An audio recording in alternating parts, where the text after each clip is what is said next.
Coming up on this week's episode of the Xennial Odyssey podcast.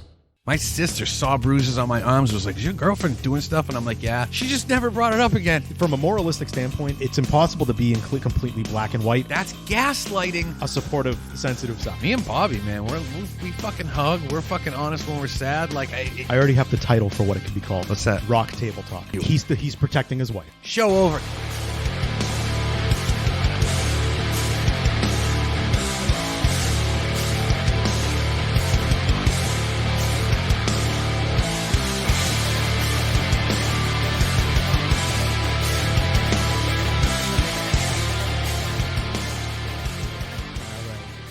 Yeah, so I guess we can jump off there. Are we going to jump off? Yeah, have you heard the news? Oh, sadly. I mean, have you heard the news? So before I answer your question there, I just want to point out something that I am one of those people that goes out of my way to find the most objective sources for news that I can, because it's far and few between nowadays. And believe it or not, YouTube, you can find video in video form. YouTube, you can find it. Yeah, it's remarkable. It's a remarkable platform. And what I mean by that is, like, you can find experts in the field that are dissecting a video and they're giving their objective opinion on something. Body language, everything. But for print media, my choice is Reuters. That's the most objective. That is the most down the middle. Yeah. That is the most down the middle news source in the world. As a writer, as a journalist, they're who I should go to and reference. You don't reference Wiki. You don't reference. And sadly, right now, I mean, it should be. It's number two. It is the number two, in my opinion, in the world. Yeah. The Associated Press. Yeah. But they've been leaning to the left too much. Of course. And they sway. They do sway. I'll be fair to them and say that over time, and depending on what president is in office, they tend to sway. They want to be middle, but they want to be fair to the other side. But they're still kind of left, even though there's a left-wing person in office. And so this is my long-winded way of saying that, yes, I know what's going on, because for people who don't know, we're on here. We're going to talk about, I'm going to be respectful. I'm going to be respectful, and we're going to talk about the ongoing litigation between Johnny Depp and Amber Heard. So that's what I mean by respectful. So to answer your question, I have been watching it from YouTube, but I've been watching it from the videos that attorneys are posting, like professional legal attorneys that are looking at body language, listening so intently to the words that people are saying, and just the actions. I'm also watching people break it down who are psychiatrists or therapists, because this is real time, and we're gonna tie it into Xennial. We're gonna tie it into the Xennial, because you know what, Amber Heard, she's by definition, she's old enough to be a Xennial. But yeah, we have our own thoughts on this, and I feel like for me, the angle I'm gonna go with this, Rem, is toxic feminism. Yeah, toxic femininity, man. It's the wave of the future. Misandry as a sport.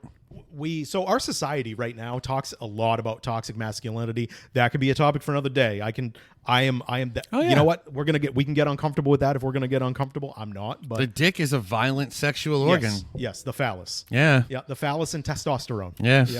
Yeah. But today we're talking about things like the toxic femininity that doesn't get talked about enough, because we have a double standard in our society. We do. Unfortunately, this is the dialogue right now.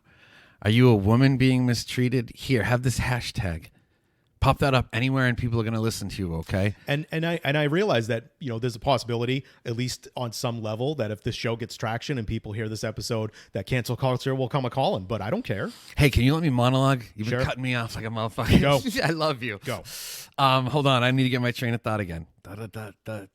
Oh yeah. So the dialogue right now, in my opinion, and it's always been this way, but it's, are you a woman who's being mistreated or been mistreated, especially by a man in power? We got you. And that's great. I am not here to undermine that, but I want to point out that we don't have one. We don't have one. And obviously, the Amber Heard and Jada Pinkett Smith dialogue has proven that we need to have one. The discussion, first of all, okay? We need misandry to be a word that's tossed around as casually as misogyny now. We need this, because we are starting to see the change in men. None of my friends are rapists. None of my friends are aggressive men or disrespectful to women at all. I understand there's a huge population of that out there, but making that the blanket portrayal of men is super, super shitty. to the ones that hold doors and punch out dudes who try to take drunk girls home, okay? But this isn't some white knight shit at all. This is me saying that, listen, this Amber Heard thing has to start a dialogue, all right? I've been dating since I was 15. I've been dating for so fucking long. I've dated more people than anyone I know, but I've tried. I've tried to make shit work. That's the thing. But here's the thing. Have I ever hit a girl? Ever? Nah, man. Look up my name. Look up a police record. My birth name's Raymond Carrero. That's how confident I am. Have I ever gotten pegged for like... Have I ever gotten pegged? No. Have I ever gotten pegged for like... any nasty harassment? No. Just look me the fuck up. It's that easy. How many men are going to say that? How many men are going to say, here's my birth info, my fucking address. Look me up. We're good. But now ask me the other side of that, though. Have I been hit? Yes. Justifiably? Like, no. First of all, there's no justification, but like, was I ever hit for cheating or shit? No. I was hit by crazy bitches who go off their shit, and shit's not working for them in that moment, and they know they can get away with it. Or they know I'm going to swing back and ruin my own life. And then they're going to be perpetually seen as a victim and coddled and embraced. But this woman, Amber Heard, okay? Oh, Johnny's involved. Yeah, but if you've watched this thing closely, the levels are not even at all. He's involved because he's with her and she lives in his home. Do you guys realize that that building he has, all her friends live in there for free? Like, have you guys followed this story? Really? Because I don't think anyone's following it. The dude's a fucking saint. He got with a toxic woman, and the reality is, did he shit in her bed? No. Did he cut her finger off? No. Is there an audio tape of him hitting her saying, I'm not punching you, I'm hitting you? These are all things that's coming out on her. If a man said that, what would the reaction be? I'm not punching you, I'm hitting you. Bro, he could be legally dragged outside in the streets and ripped apart by a female mob. Let's be honest about what the culture is. It's a reverse witch hunt right now. And I know we deserve it because we victimized women for so long. Not we as in us, we as in men. But yo, this needs to start a dialogue. Because I've had girls, man. I've been in that situation. Even my most recent relationship I got out of. Same situation. A little younger than me. Too attractive for me. And an overly inflated sense of self-importance and narcissism. I was fucking abused. No one knew. This bitch was trying to jump out of moving cars, crawling out of windows. Like, shit you can't fucking imagine. Locking me in. What do you think would happen if I locked a girl in? My size, my height, my age. I lock a girl in my apartment. What happens? Felony charge. I go to fucking jail. Yeah. What happens when a girl who's like 34, this cute little Asian, locks me inside? Nothing. Nobody gives a fuck about what I have to say. Yep. Nobody gives a fuck that she left me off like 7 miles from my house one day in a blizzard and I had to walk home. Nobody gives a fuck when the thing doing the abusing has a pretty face and a vagina. And I'm at a point where I'm done with it. Like, even on TikTok, like I had a TikTok, I wasn't on it very long, but I had 1,500 followers in like 3 weeks. They fucking banned me for some shit, dude. I don't do shit on there. But the dialogue on fucking TikTok is so toxic. There are just so many clips that are like, I want to fuck your dad instead of you. And it's like, what is happening? Now, listen, a sexual revolution is fine, but embracing toxicity as like a new norm is absolutely repulsive. And I'm going to tell you what's going to happen, ladies. Okay? The problem with Amber Heard and Jada Pinkett happening the same time is the whole world's aware of you now. You guys had a game for 25, 30, 40, 50, 60 years where you could do this stuff and get away with it. But now it's in the lexicon and people are aware what toxic behavior is. And men can start saying, I need help. And people are going to listen. So as much as she was like the alpha boss mode, evil bitch, she ruined the whole movement. She went full cunt. You know what I mean? Look at Kim Kardashian. You look at these women who know how to skirt it. Amber went full. And now the world's like, nope, we're not going to do this anymore. Rem, have you ever heard of the author Paulo Freire? I don't think so, no. All right, so he was from Brazil. I'm going a little off topic. No, I'm bringing it right back around. So, yeah, of course. All right, so his most famous work is titled The Pedagogy of the Oppressed. Okay. So he's talking specifically about in Brazil. And what he's talking about is the oppression of the lesser in the society, of indigenous Brazilian people and all that. Huge issue, by the way, in the world. Was a philosopher, and he was a valuable philosopher. And Dr. Maxine Rollins, shout out to you, grad school professor. We had to read this in one of my multicultural class. Nice. The Pedagogy of the Oppressed. If for anyone who doesn't know what pedagogy means, it means like the teachings of the oppressed. And he talked about, the indoctrinations that go into that, how to overcome it, and the ways that people get things wrong when trying to overcome it. Okay. So now I'm going to tie it back into this. I want to point out something to people. Feminism, its primary cause is valid, and it's important because personally, we all need to be equal. Is it utopian to say that across the board? Yes, but you know what? We got to try to get as close as we can. Agreed. And that's what feminism was about when it started. I was raised by a feminist. Yes, and you can ask me this on anything, but we're talking about Amber Heard and Jada Pinkett Smith right now. Extremism of any kind is terrible, and even feminism, extremism in religion, extremism Well in said. whatever your point is toxic in and of If you itself. need to make it at volume 10, it's not a valid Yes. point. So, right here, what do we have? We have the Me Too movement, and I'm not going to dismiss it because the stuff with Harvey Weinstein, that I'm glad that No, a opened it up. ton of those. It's been a powerful thing to witness. We talked in our first episode that we did together. We talked about Corey. We talked about Corey Feldman. Yeah. The Me Too movement, I feel like on the low, made him feel comfortable to come out about what he dealt with. But he still got let's go did back to that. Did he get the traction for it that a woman did? No. Nope. Speaking what Remy is, got that's made the problem. fun of. Exactly. He got what happens to Will Smith when he slaps somebody and all this, and his life and his personal life is on display and is decaying in front of all of us. People laugh at it. Yeah. If that was you in your personal life, you wouldn't feel the same way. So if you're one of the ones laughing at it, like, hey, shame on you. What Johnny Depp is having to go through right now because he's been canceled. Yeah. He's been canceled. Oh, congratulations. This is where cancel culture gets it wrong, because you know what? They canceled him because he was a male and didn't get the research done. You canceled him so he couldn't get work anymore, and then you canceled him as a victim. Yeah. How does that make you feel, people? How does that make you feel? But now this trial is showing it that you are all wrong. But I think that we're all sort of part of the problem, though, without realizing it. Like, not us specifically, but it's such a indoctrinated thing that hurt men are not hurt, and that sad men are not sad, and that victimized men are not victims because they're big, strong men. And we need to change this dialogue. Because I had a talking about mental health. Yeah, let's do this. Let's get so raw on these people that anyone listening to this right now is going to shit their pants. Yeah. My first toxic relationship I was with, beautiful girl. Everybody would always tell me how lucky I was because she looked like Angelina Jolie to a T. And it was so fucked up, the shit that she did constantly. Like, to a level you can't imagine. Like, one day we were in a grocery store and I threw a Beanie Baby at her. And she acted like it was like something heavy and fell on the ground. And people saw it and called 911. The cops came to the grocery store and like threw me against the racks. And I was like, look at the fucking video. She's a psycho. It was crazy, but that was regular shit. Do you want to know how that relationship, the place that relationship culminated? It culminated with me grabbing a razor blade in my bathroom one day while she's fucking with me and cutting my own throat. Wow. Yeah. Wow. Yeah, I was like 27. It was that age. And I'm like, oh, the 27 club, word. And it was the worst. Like, and why'd you stay with her? Because when you're abused, you have nowhere to turn, bro. Yep. My sister saw bruises on my arms, was like, is your girlfriend doing stuff? And I'm like, yeah. She just never brought it up again. Like, that's the female to male thing. But yeah, I had to end it. I didn't know how the fuck to end it. So I did that. Did I die? No. Was it insane exactly like you think? Yeah, my fucking clothes were red. There was blood all over the carpet.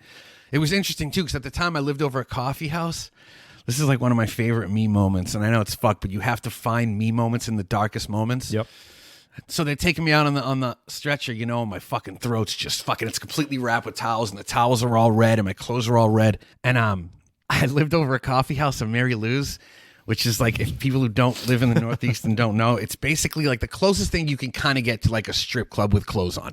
Like Mary Lou's, the owners admit they only hire beautiful girls, and the girls' jobs are to wink and smile. Remy, are you sure it's not for like the 47 flavors of iced coffee? It is amazing. They have a black raspberry there that will change your black life. raspberry Girl Scout cookie? Come on. Yeah, no, All right. they have good. Sorry for cutting you off. No, Continue. I was a groupie, though. I was always down there. So I'm going by. The coffee shop's full. It's like 3 p.m, and I do that Fight Club thing. Remember when he's in the meeting and like spits out blood smiling? And I go by the window of the coffee shop and I look in and I can just see people drop their fucking coffees. But and the guy in the van knew. Like, the guy in the ambulance knew it. He's like, it's her, huh? Like, he knew, because he's like, I see this with boys. I see this, like, and of course, you know what I said? No, it's me. Because that's how you're abused. Yep. you know, and my dad too. My dad saw through it. My dad comes into the hospital, and my mom's like, "Oh," what? And my parents aren't together. I hadn't seen them together in 20 years, and they walk in together, and I'm like, "What have I done? What have I done?" Mm-hmm. My mom's like, "What's going on? What happened?" And my dad's like, "What did that bitch do to you?" Yeah, I'll never forget that, man. And it was like, but that's the thing is, he as a man knew because he also had been abused. Yep. You know, so it's this dialogue, and unfortunately, no, not unfortunately, this needed to happen. I'm sad it happened to one of the most beloved men. Because, like, in the thing about him never being in Pirates of the Again, you know what? He released a statement, and it's one of the most beautiful things I ever heard. He said, "They don't have to put me in a movie. I am Captain Jack Sparrow, and I will continue to go to hospitals." I was going to say, do people know what he does? No, if they don't, then they're just fucking off. That's the thing. If you just want something to make you feel good, look up him on YouTube. Yep. Johnny Depp as Jack Sparrow at hospitals. But you're also going to cry. Yep. Because he sits with little girls that have cancer and shit and keeps a straight face while I'm sobbing. He stays in character as 100%. Captain Jack Sparrow. Like, from the point where you got to get screened into a hospital, Yep. to the point where people are just talking to him. He's fully got the outfit, the makeup, and like that's where the finger wound got revealed. Did you ever see that? Mm-hmm. The little girl, she's got like cancer. He's sitting next to her. She's like, "What happened to your finger?" No one had seen it or asked. And he knows he's on camera, and he's like, "Oh, it was just a little pirate accident." Like, that's how fucking brilliant he is, dude. That Johnny, we love you, dude. You're a saint. You know, and we're not picking sides based on genders. We're picking sides based on evidence at this point. People, I just need to say that. From a moralistic standpoint, it's impossible to be completely black and white. But to me, when it comes down to, I try to right and wrong. And in this one, it's like, sorry, Amber, you're in the wrong. Just how collected he's been. Let's talk about the video of him being violent that just came out this week. Do you know what I see in that video? I mean, I'm not talking about her. I'm just talking about what I see from Johnny Depp. I see somebody that is like they got off on the wrong foot for a morning. It clearly looks like maybe they cut their hand or something because they have paper towels wrapped around it, and then they're looking for something, and so they're aggravated about something. And can I put context in it? Sure. Because nobody knows this. So right before that video was filmed, she had been gaslighting him for quite a few hours. He had been up the whole night. He hadn't slept yet. As much as you can tell, it's morning. He's not drunk in morning. He's drunk from the night before.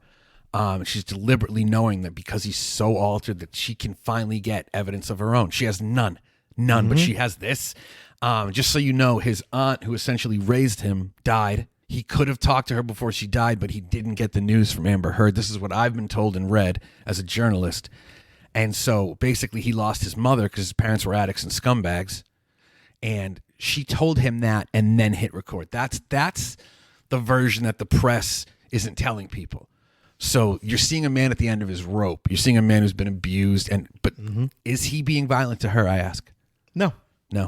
Now, should men be breaking shit and shit? No, but to understand at this point, his finger's been cut off and she's shit in his bed. You lose your fucking mind. And now I want to point out something else. And somebody on YouTube, and kudos to you for bringing it up in the comments section. If she was in this violent, abusive relationship, when he's acting like that, you leave. What would she have done? Like, and I think what Remy's saying there is like fight or flight kicks in. She would have like run somewhere in the house to be safe. Yep.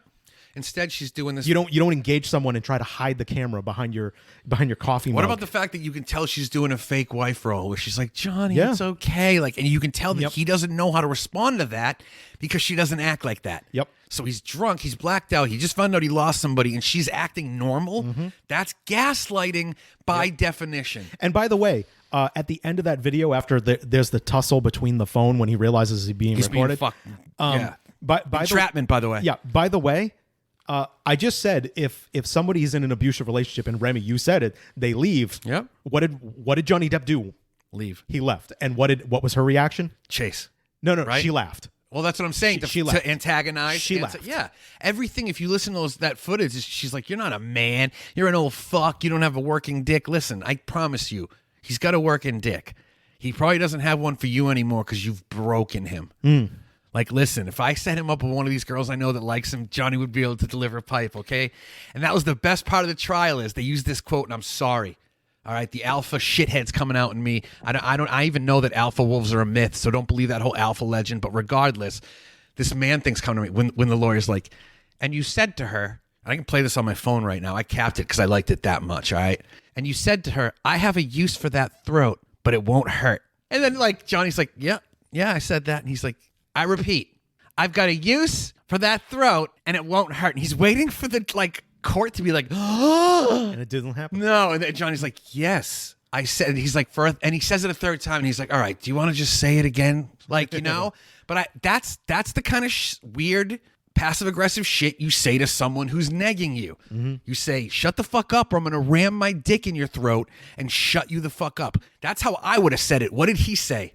I'll have a use for that throat that won't hurt. He even did that respectfully. Yep. The good ladies, the majority of women out there, like, come on, he's Johnny Depp. I know. Dude, I heard that and tingled. Yeah. I'm exactly. straight as I'm a cis male. And I heard he's like, I got a use for that throat. And I was like, oh, Johnny. Yeah. Oh, Johnny, really? But that's the thing, too, and I'm sorry. She's only made him more of a sex symbol in this, though. Because him in that court, just centered, well-dressed, like laughing at the lawyer's bullshit. Oh, you mean on her plastic faces? On her I know, me and Bobby, we might have to end this soon because we're like dogs that get triggered by her. But yeah, but her acting responses. Only time she cried was when he talked about her shit in the bed, and it's not because she was ashamed. It was because she knew her career was ruined. Because the reality that she creates for herself crashed down upon is her. cracking. Yep. Yep. I'm telling you right now. Listen, I'm sorry, but I think for the end of this trial, we should bring back the burning of a pyre. I won't say anything more than that, but you know, I'm feeling like out of the 1,000 witches that were falsely burned, I bet there were 2 or 3 that were eating babies. So I know the focus has been on Amber, on Miss Heard. Oh, I know where you're going to take it. Yeah, but I feel like we should touch upon Jada. And I say this because she's coming from a different angle. Yeah. But they're both doing the same thing. Yes. Yeah. I'm going to summarize the Smith relationship. That's what I'm going to do. And then we'll have the discourse. But I see it this way.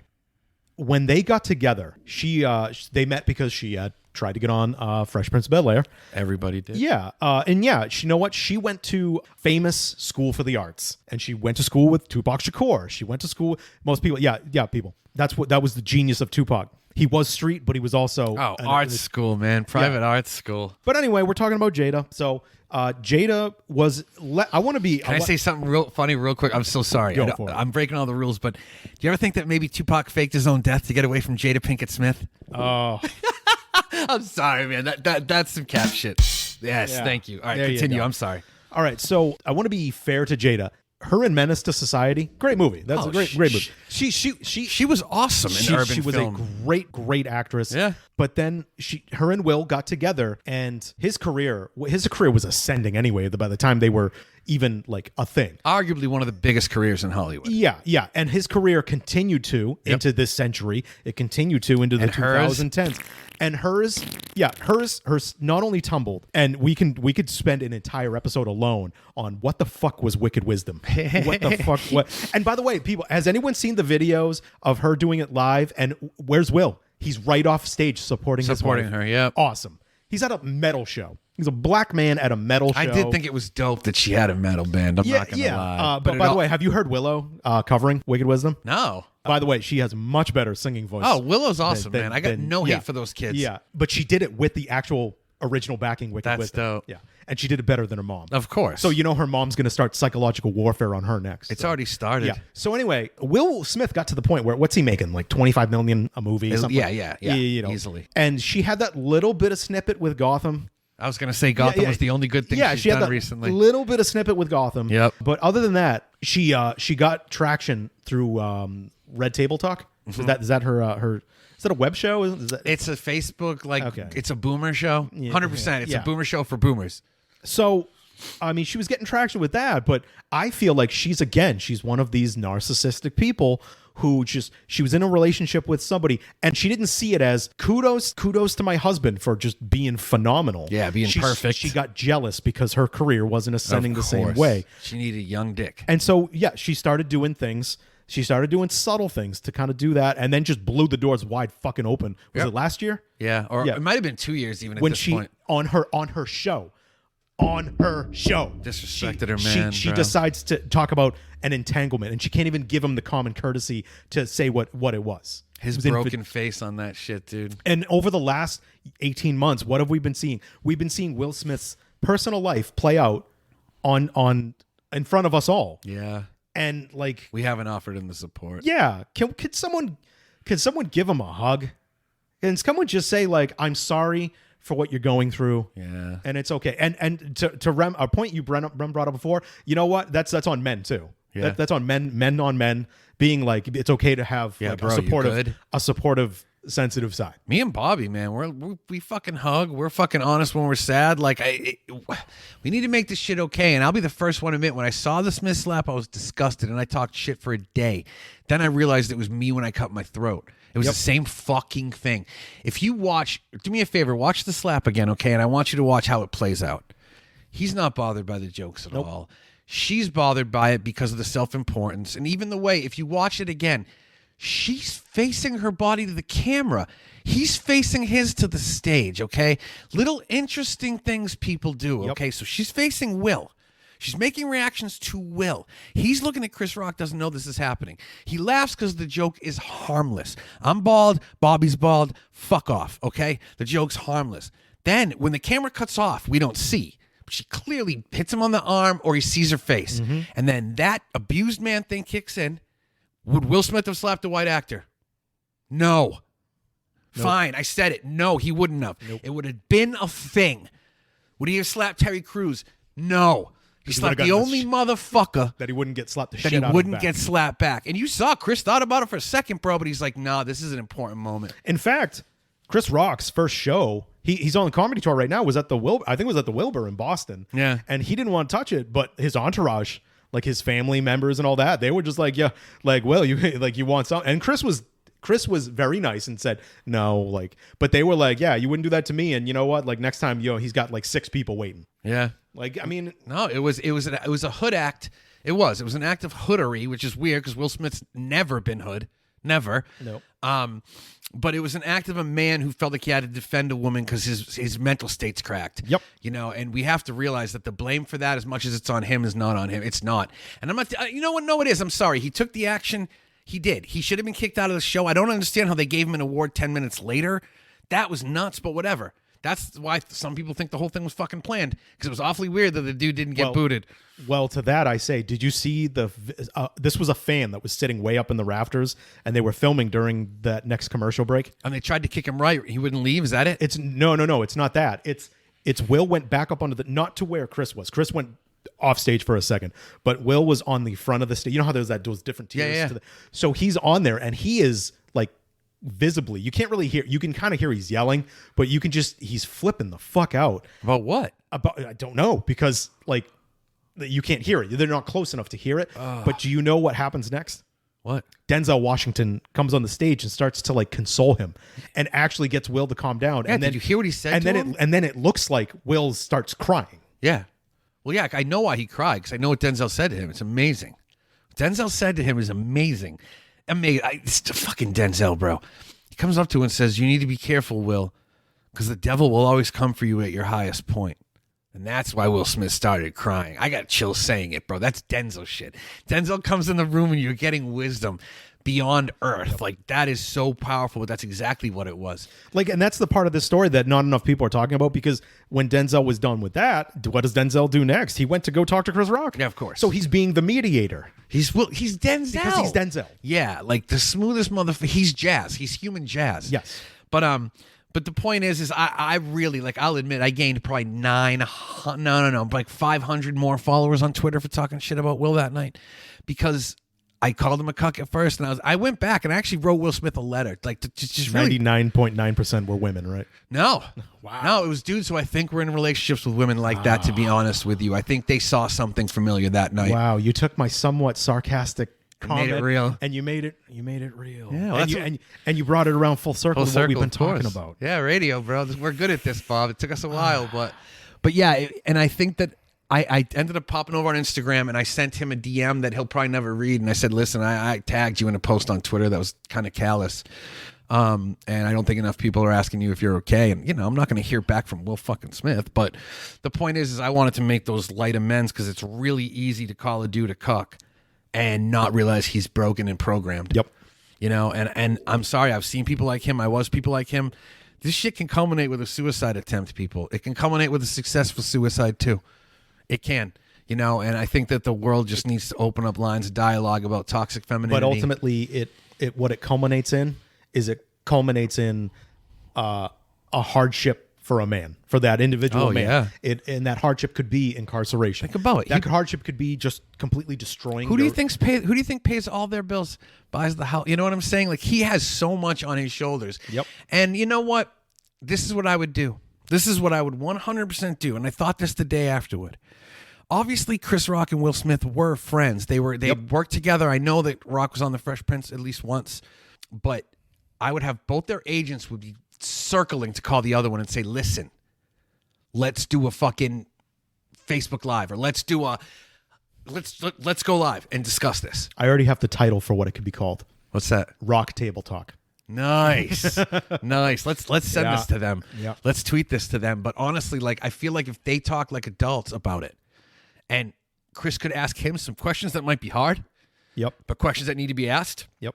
I think it could be profound, and I think it could help a lot of men. Because listen, man, let me tell you a little mini story of what's going on. Like, okay, so I'm on Tinder or on Hinge, and I see a friend's wife, okay? Not uncommon, a friend's wife or committed girlfriend, okay? I know what you're thinking. Oh, you got to tell your boy right away. Yeah, no, because listen, I'll give you two stories of when you tell your boy how it gets reacted. He gets mad like you're going to fuck her. Yep. And that's that Will Smith hitting the stage thing. It's the same. You defend toxicity. Mm-hmm. I've had my friends who've gotten cheated on. I'm like, yo, bro, your wife's on there. And like, what are you trying to fuck? No, I didn't like her on there. I'm letting you know she's on there. You know what I'm saying? It's like, they can't get mad at them because that's their partner, man. That's they've been trained not to. So they get mad at you.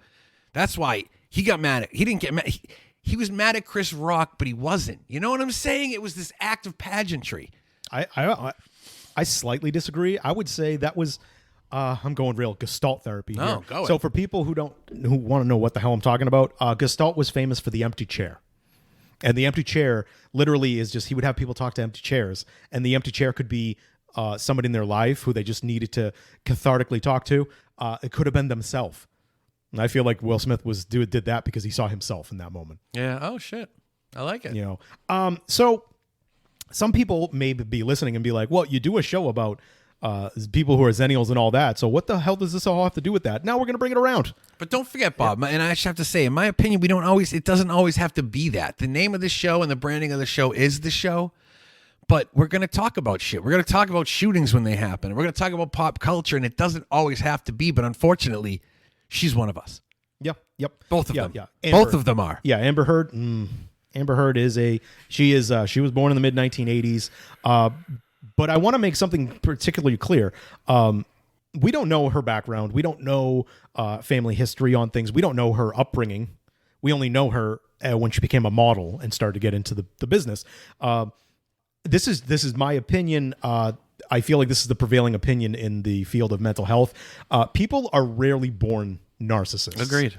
Yeah. People are rarely born completely mentally ill. There are some mental illnesses that, yes, nature versus nurture. Yeah, your genetics. Her beauty made her, I promise you. I'm sure it played this significant role. I'm big on pies. There's like a share pie. Yeah. So there's like a hair pie. Share pie. I know. I'm sorry. I had to. You tried, but I kept it going. That was good. So a part of her, her looks and the way the world treated her for that definitely plays a role in it. Absolutely. But what if like she had a parent at home that was a certain, like, you know what I mean? They saw what she was going, maybe it was like Munchausen by proxy. I'd really like to know her home situation, to be honest with you. Even though we've sat here, I'm speaking for myself again, even though we sat here and we bashed the fucking shit out of her and Jada Pinkett Smith, I am a person that is fair, and I do say I want to know what like your past is. I want to know what in your life development leads you to shit in someone's bed. Yeah, leads you to just psychological warfare on your successful husband. To neg a man who loves you. Yeah, who unconditionally loves you. You won't even call it cheating. You won't even Exactly. fucking call it cheating. You don't have the respect for him to at least, even though, they were open. But let's talk about this, okay? Let's talk about what would happen to Will Smith if he was fucking one of Willow's friends. That was fucking her son's fucking rapper friend, okay? Nobody gives a fuck. But if Will Smith fucked a 20-year-old girl who's coming up in music right now, he wouldn't have a fucking career. So let's address these double standards, please. And notice Jada's the one who talks about that they had an open relationship and they've both been open outside of that. Has Will ever even said anything? He has, but how come we don't have the names of people, but we have her names?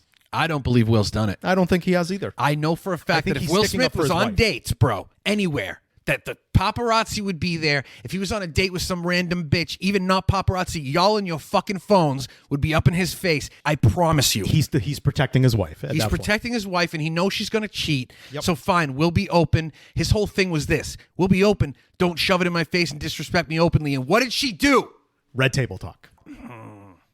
Show over. Can I play something about toxic love real quick? Let me find it on my phone. Is the show really over? No. I got a 3-minute fucking monologue that I want to play. Yeah, sure. Go for it. This is coming courtesy through the microphone from Remy's phone. Yes. Hold on. Let me find this fucking thing. Basically, it was the idea of like, I've been thinking about this toxic love thing. And what if the Riddler in the new Batman, instead of addressing like the corruption of whatever, addressed people in their fake relationship? I come bearing very bad news for all of you. I watch your relationships and your romances and your marriages, and I see lies. I see dishonest people portraying dishonest things. Why? Why do you all pretend your love is pure? Your love is not pure. I have gone through your love with a fine-toothed comb, and I have examples on both sides. How your love is poison. It's toxic. Too many of you wear it like it's not. And I'm so tired of all gallivanting in the histrionics. If you were happy, your phone wouldn't be face down at dinner. Oh, wouldn't that make your skin crawl good? That's just the start of all this. Why don't we talk about WhatsApp and Telegram and Snapchat and your menus? Your beautiful, beautiful menus. You think you know what love is. You think you have a right in between random paid blowjobs to display your love as if it was anything broken? We're all broken toys clinging together as the ship goes down. But here's the part you all don't know. I took your life preservers, took them, and I hid them. So when that ship goes down, you will all go down with it. Happy love. I hope it was worth it. That was good.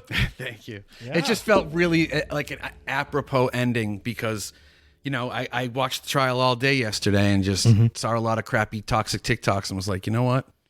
Let me get my uncomfortable voice. What I liked about your voice is it was definitely a mixture of Bane and the Riddler.